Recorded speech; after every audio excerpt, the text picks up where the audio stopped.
नमस्कार, आप सभी का ईशान ऑनलाइन क्लासेस में स्वागत है। मैं सौरभ सर आज आपके लिए 50 महत्वपूर्ण ऑब्जेक्टिव क्वेश्चन लाए हो जो एग्जाम में पूछता है।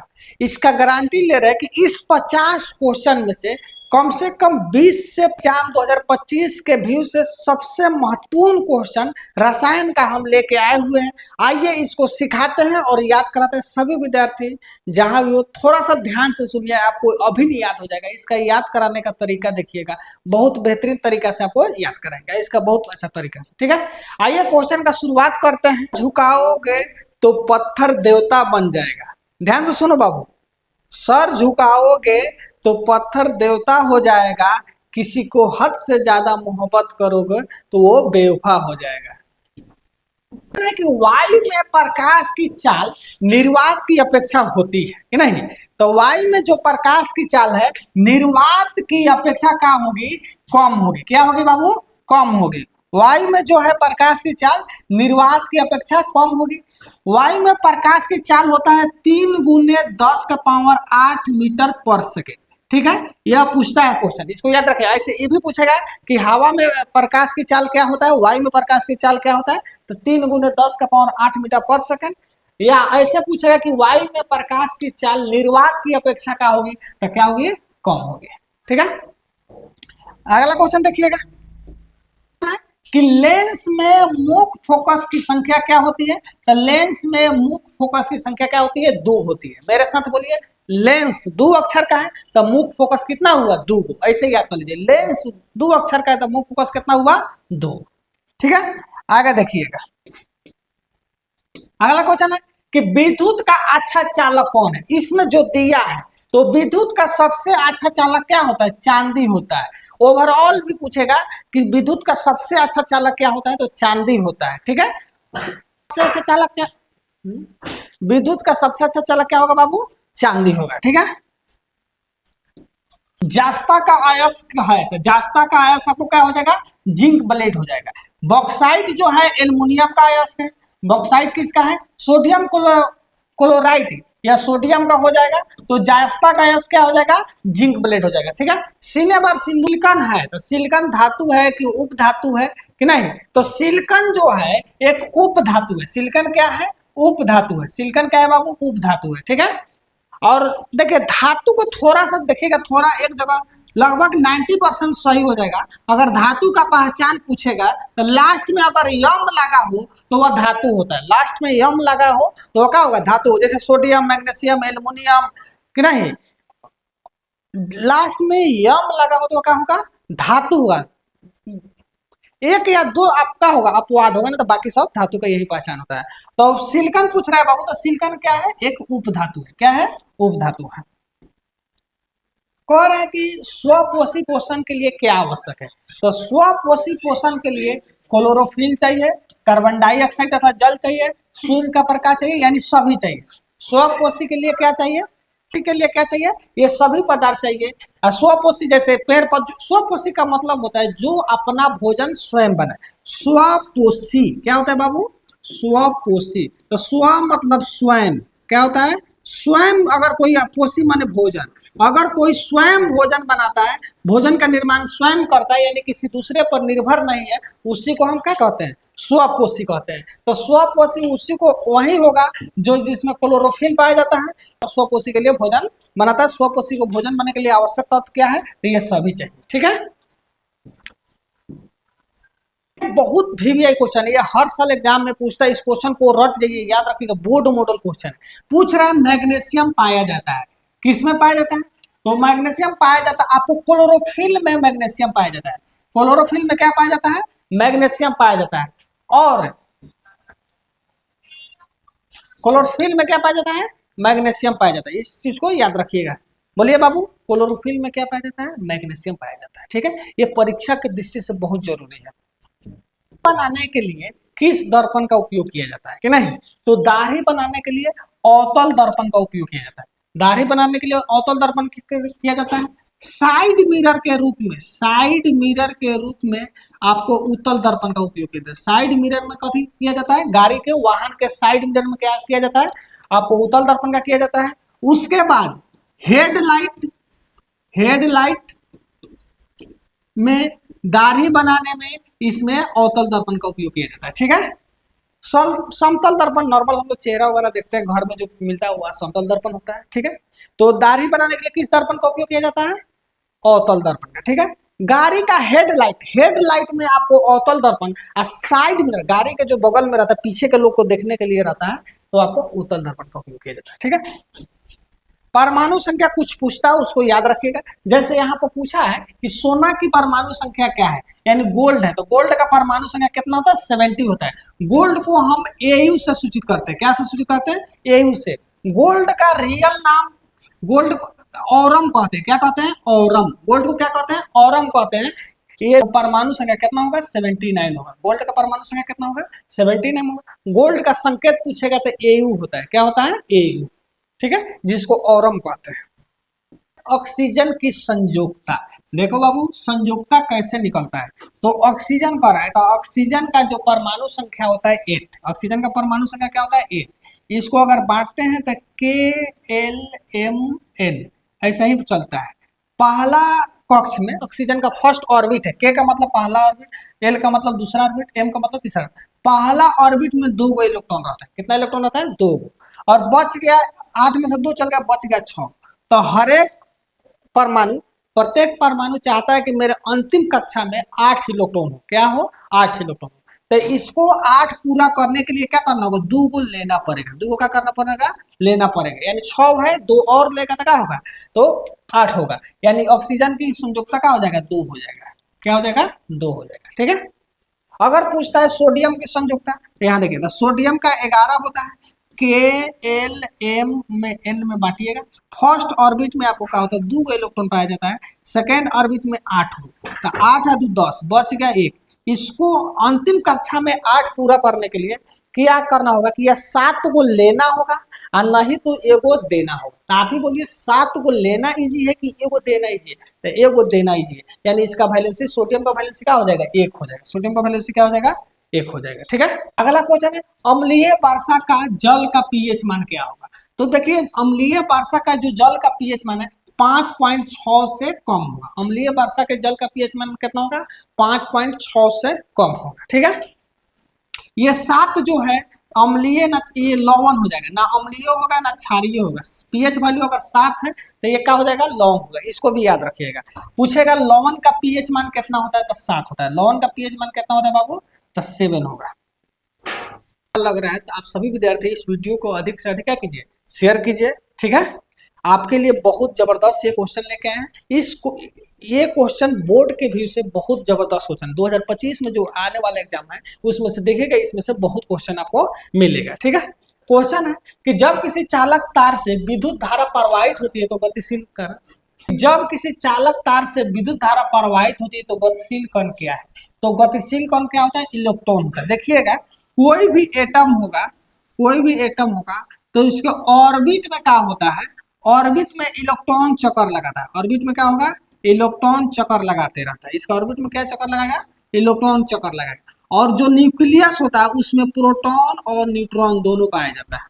तो प्रोटॉन और न्यूट्रॉन कहाँ पाया जाता है? न्यूक्लियस में, यानी केंद्र में पाया जाता है। आपसे ये भी पूछेगा तो पूछिएगा परमाणु का केंद्र में क्या पाया जाता है? परमाणु का केंद्र में, तो केंद्र में पूछेगा बाबू तो बोलिएगा प्रोटॉन और न्यूट्रॉन पाया जाता है। क्या पाया जाता है? प्रोटॉन और न्यूट्रॉन। और गतिशील कौन होता है? तो इलेक्ट्रॉन होता है। जब किसी चालक तार से विद्युत धारा प्रवाहित किया जाता है तो गतिशील क्या होता है? तो इलेक्ट्रॉन होता है। इलेक्ट्रॉन चारों ओर चक्कर लगाते रहता है। ठीक है, प्रोटॉन और न्यूट्रॉन कहाँ पाया जाता है? केंद्र में पाया जाता है, और इलेक्ट्रॉन उसके ऑर्बिट में चक्कर लगाते रहता है। ठीक है, कह रहा विभवांतर का एसआई मात्रक क्या होता है? तो देखिए विभवांतर का एसआई मात्रा आपको वोल्ट होता है। क्या होता है? विभवांतर का एसआई मात्रक क्या होता है? वोल्ट होता है। जूल जो है कार्य का मात्रक, जूल किसका मात्रक है? कार्य का। ठीक है, एम्पियर जो है विद्युत धारा का मात्रक है। एम्पियर किसका मात्रक है? विद्युत धारा का। एसआई मात्रक क्या होता है? वाट होता है। शक्ति का एसआई मात्रक क्या होगा बाबू? वाट होगा। तो विभवांतर का एसआई मात्रक क्या होगा? वोल्ट हो गया। विद्युत धारा का एसआई मात्रक क्या हो जाएगा? एम्पियर हो जाएगा। शक्ति का एसआई मात्रक क्या होगा? वोल्ट हो जाएगा। और कार्य का एसआई मात्रक क्या हो जाएगा? जूल हो जाएगा। तो इसको भी याद करते चलिए। चलिए अगला क्वेश्चन देखिए। कह रहा है कि निकट दृष्टि दोष को निम्नलिखित में किस लेंस द्वारा हटाया जाता है? तो निकट दृष्टि दोष को अवतल लेंस। निकट दृष्टि दोष अवतल लेंस, दूर दृष्टि दोष में हो जाएगा उत्तल लेंस। दूर दृष्टि दोष में क्या हो जाएगा? उत्तल लेंस। और बाई अगर दोनों दिक्कत है तो बाइफोकल लेंस का प्रयोग किया जाता है। अगर निकट और दूर दोनों अगर दिक्कत है तो बाइफोकल लेंस का प्रयोग किया जाता है। जैसे मान लीजिए कोई चश्मा ऐसे है, क्या है? चश्मा है। तो निकट दृष्टि दोष में क्या होता है, थोड़ा सा ध्यान दीजिएगा। निकट दृष्टि दोष में निकट की वस्तु दिखाई देता है, दूर की वस्तु दिखाई नहीं देता। इस चीज को याद रखिएगा। निकट दृष्टि दोष में क्या होता है? निकट की वस्तु दिखाई देता है। निकट दृष्टि दोष में क्या होता है? निकट की वस्तु दिखाई देता है, वस्तु दिखाई देता है,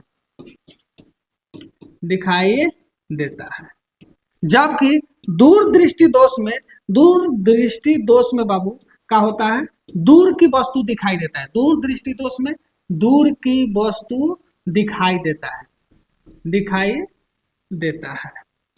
अब यहाँ पर थोड़ा सा ध्यान दीजिएगा। अगर बाइफोकल लेंस का प्रयोग किया जाता है तो उत्तल लेंस नीचा होगा कि ऊपर होगा? अवतल लेंस ऊपर होगा कि नीचा?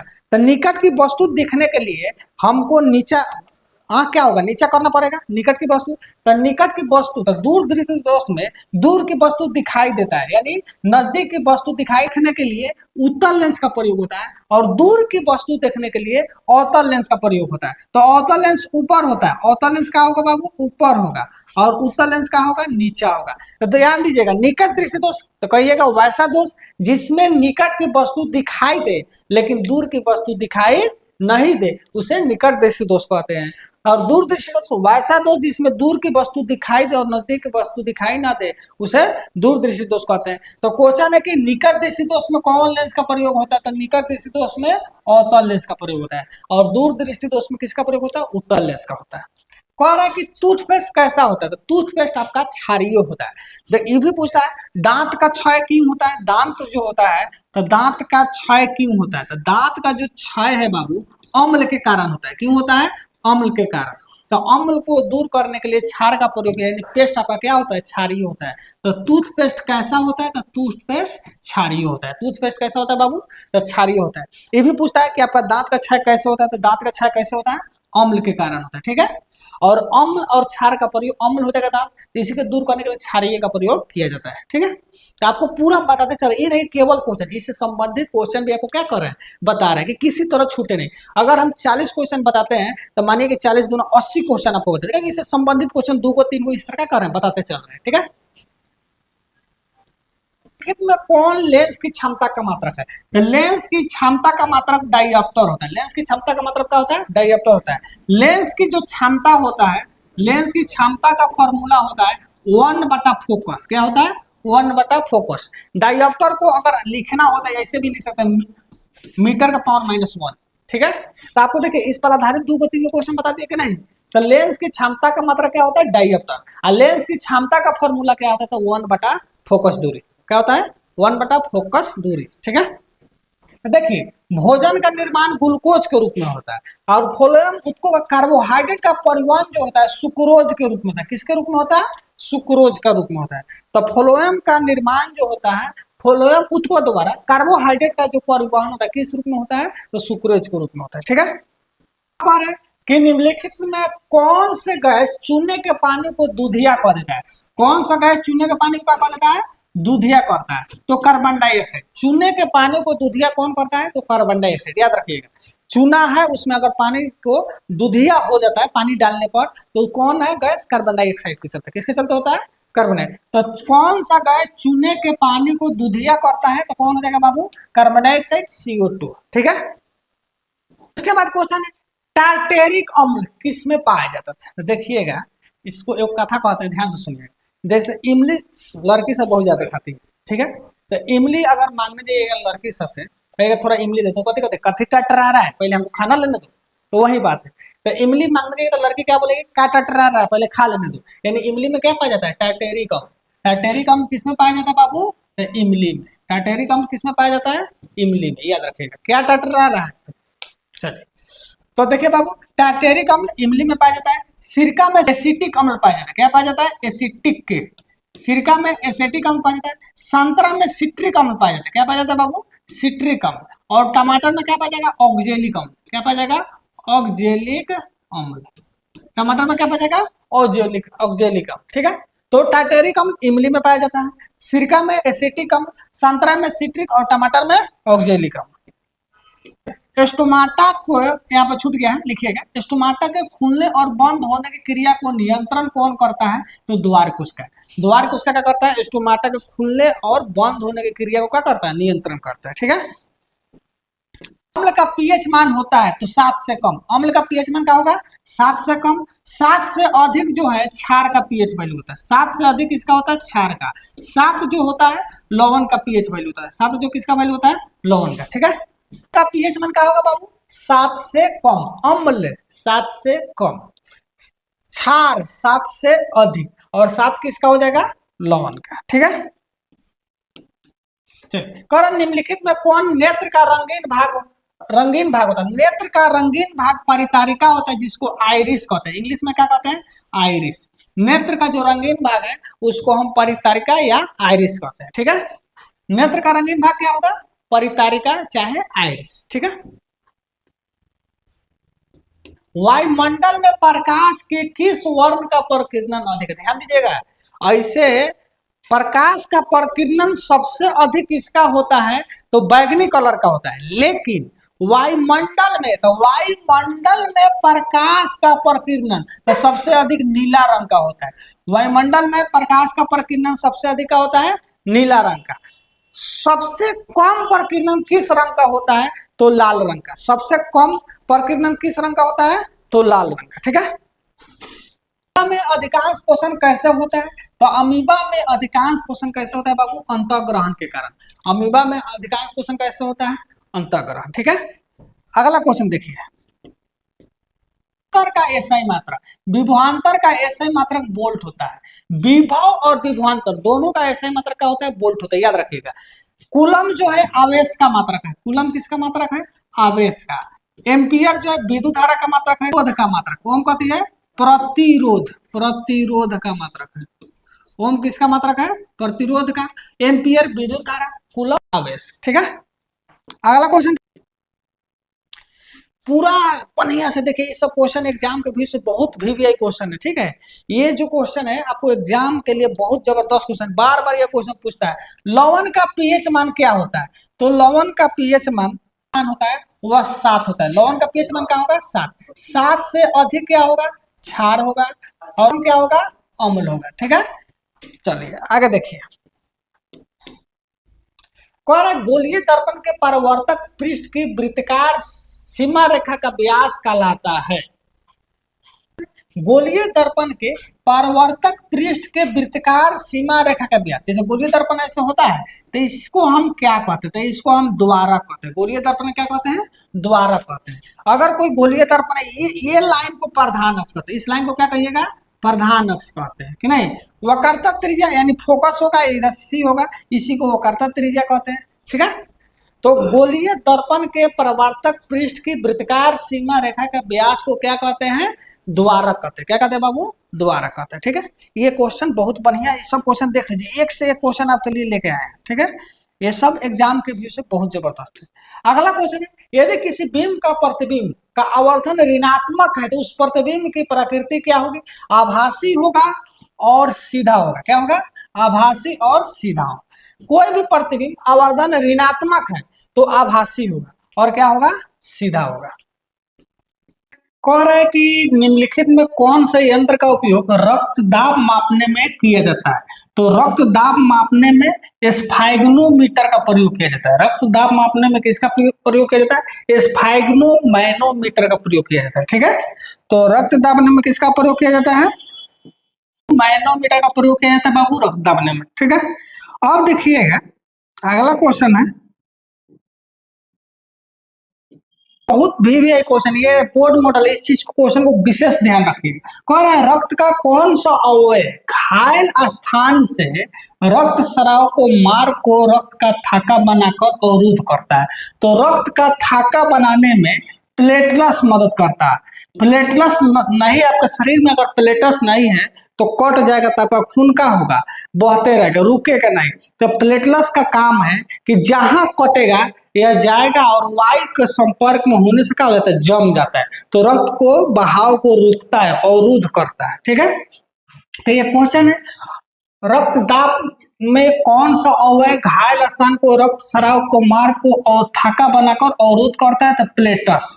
क्या होता है, प्लेटस जो है रक्त का क्या करता है, जो कटता है, अगर कहीं कट जाता है रक्त को थाका कर देता है, उसको रोकता है, बहने से कम करता है। ठीक है, अगला क्वेश्चन, नाइट्रोजन के द्विपरमाणुक अणु में कौन सा आबंधन था। देखिए आबंधन पूछेगा, ध्यान रखिएगा, नाइट्रोजन का परमाणु संख्या कितना होता है, 7 होता है। क्या होता है, 7 होता है। तो आबंध निकालने का कैसे होता है, KLM। ठीक है, यही होता है। तो इसमें 2 इलेक्ट्रॉन बच, नाइट्रोजन का 7 हुआ, तो यहाँ से नाइट्रोजन का जब वैलेंसी निकालिएगा तो प्रथम ऑर्बिट में 2 इलेक्ट्रॉन और 7 में से 2 गया तो क्या हो, 5, यानी 5। लास्ट ऑर्बिट में नाइट्रोजन कितना इलेक्ट्रॉन है, 5। तो इसको कितना चाहिए, 3 इलेक्ट्रॉन चाहिए, यानी नाइट्रोजन का वैलेंसी 3 है। क्या है, 3 है, तो इसमें 3 आबंध बनेगा। जो जितना वैलेंसी होता है उतना आबंध बनता है। ठीक है, तो नाइट्रोजन का वैलेंसी कितना होता है, 3 होता है, इसलिए इसमें कितना आबंध बनेगा, 3 आबंध बनेगा। ठीक है,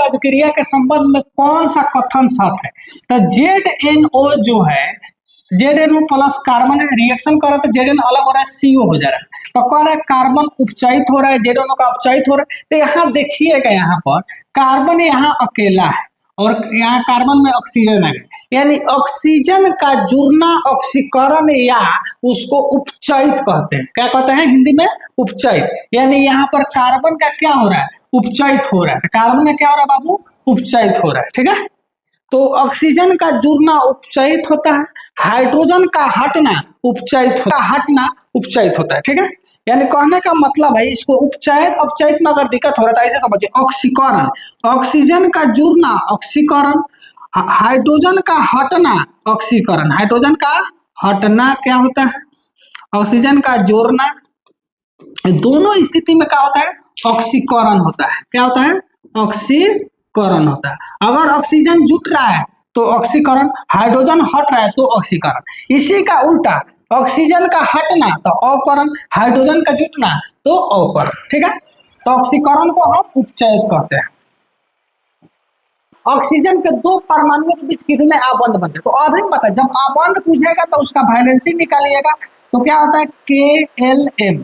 फर्स्ट ऑर्बिट में 2 इलेक्ट्रॉन आता है, 8 में से 2 चल गया, बच गया 6 इलेक्ट्रॉन। तो इसको अष्टक पूरा करने के लिए 2 इलेक्ट्रॉन की जरूरी है, यानी ऑक्सीजन का जो वैलेंसी है, संयोजकता है कितना है, ऑक्सीजन का जो संयोजकता है आपको 2 है, यानी 2 आबंध बनेगा। क्या बनेगा, 2 आबंध बनेगा। ठीक है, किसी अंतरिक्ष यात्री को आकाश का रंग कैसा प्रतीत होता है, तो काला। अंतरिक्ष यात्री को आकाश का रंग काला दिखाई देता है और पृथ्वी जो है नीला दिखाई देता है। पृथ्वी कैसा दिखाई देता है, तो पृथ्वी जो है नीला दिखाई देता है। पृथ्वी कैसा दिखाई देता है, नीला, याद रखिएगा। किसी लेंस द्वारा उत्पन्न आवर्धन का मात्रक क्या होता है, तो आवर्धन का कोई मात्रक नहीं होता है, मात्रक विहीन होता है। आवर्धन क्या होता है, कोई मात्रक नहीं होता है। ठीक है, आवर्धन का फॉर्मूला था H1/S2, दोनों मीटर में या सेंटीमीटर में, तो सेंटीमीटर सेंटीमीटर खत्म हो जाता है, इसलिए आवर्धन का मात्रक कोई नहीं होता है। ठीक है, बहुत बढ़िया क्वेश्चन है। अगला क्वेश्चन है, कार्बन की संयोजकता होती है, तो कार्बन की संयोजकता होती है 4, क्योंकि कार्बन की संख्या 6 होता है, कार्बन का परमाणु संख्या 6 होता है। फर्स्ट ऑर्बिट में 2 इलेक्ट्रॉन आएगा, बच गया कितना, 4, यानी कार्बन की संयोजकता क्या होती है, 4। क्वेश्चन में कौन सा दर्पण आमतौर पर वाहनों में पीछे देखने के दर्पण के रूप में किया, थोड़ा सा घुमाए, साइड मिरर नहीं कर रहा, बात वहीं कर रहा है, पीछे के लोग को देखने के लिए, यानी साइड मिरर के रूप में किसका उपयोग होता है, उत्तल दर्पण। साइड मिरर के रूप में किसका उपयोग होता है, उत्तल दर्पण का फॉर्मूला क्या होता है, साइन आई बटा साइन आर होता है। क्या होता है, अपवर्तनांक का फॉर्मूला होता है साइन आई बटा साइन आर। कमरे के ताप पर द्रव अवस्था में रहने वाली अधातु, माने कमरे के ताप पर द्रव अवस्था में क्या पाया जाता है, तो ब्रोमीन। अधातु पूछ रहा है, इसलिए क्या होगा, ब्रोमीन जो है कमरे के ताप पर क्या होता है, द्रव अवस्था में पाया जाता है। ठीक है,